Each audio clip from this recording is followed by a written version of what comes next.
Hello knowledge seekers and welcome to today's video. Exposure by Wilfred Owen is a poignant poem that vividly captures the harsh realities of war, particularly focusing on the experiences of soldiers in the trenches during World War I. Set in the freezing trenches of France, the soldiers endure endless waiting and exposure to the elements, including rain, snow, and bitter cold.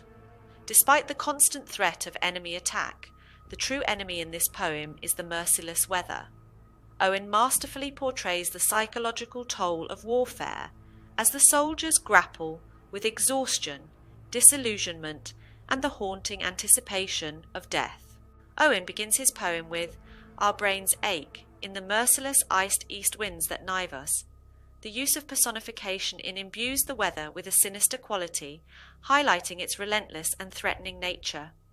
The metaphor of the wind as a knife showcases the physical pain and discomfort experienced by the soldiers, while the alliteration of merciless and iced enhances the sense of harshness and brutality.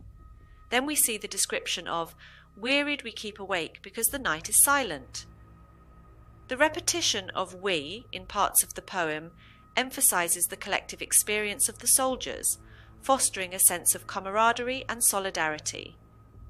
The use of enjambment in "because the night is silent" creates a sense of anticipation and tension, suggesting the soldiers' vigilance and unease despite the quietude of the night. Owen then uses visual imagery. Low drooping flares confuse our memory of the salient, which creates a sense of disorientation and confusion, reflecting the soldiers' impaired vision and mental state. The use of alliteration in "low drooping" enhances the dreary and desolate atmosphere of the trenches, while the word "salient" refers to a strategic point in the enemy line, highlighting the soldiers' struggle to maintain focus amidst the chaos of battle. The juxtaposition of silence and sentries' whisper shows the eerie and unsettling nature of the quietude, suggesting the soldiers' heightened awareness and apprehension. As the poem progresses, readers witness the personification of the wind as mad gusts, which conveys a sense of chaos and violence, highlighting the destructive power of nature. The imagery of tugging on the wire suggests the vulnerability of the soldiers' defences and the constant threat of enemy attack, adding to the atmosphere of tension and unease. The simile, like twitching agonies of men among its brambles, compares the movement of the wire to twitching agonies of men among its brambles, which evokes a visceral and haunting image suggesting the soldiers' suffering and vulnerability.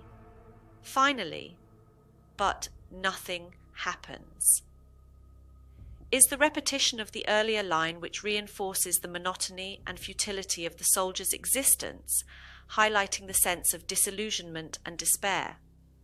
The use of short, declarative sentences adds to the poem's atmosphere of resignation and desolation, showing the soldiers' sense of helplessness in the face of the relentless brutality of war. Structurally, the poem consists of 8 stanzas, each containing varying numbers of lines and following an irregular rhyme scheme. The poem begins with a focus on the physical conditions endured by the soldiers, such as the merciless winds and bitter cold, establishing the harsh environment of the trenches. Owen then explores the soldiers' mental state, depicting their weariness, anxiety, and sense of isolation. The middle stanzas intensify the sense of unease and foreboding, with imagery of shifting mist and flickering gunnery, adding to the atmosphere of tension and fear. Additionally, the use of enjambment and fragmented syntax throughout the poem enhances the sense of disorientation and confusion experienced by the soldiers, mirroring their fragmented thoughts and fractured reality. Thank you for watching, and see you next time.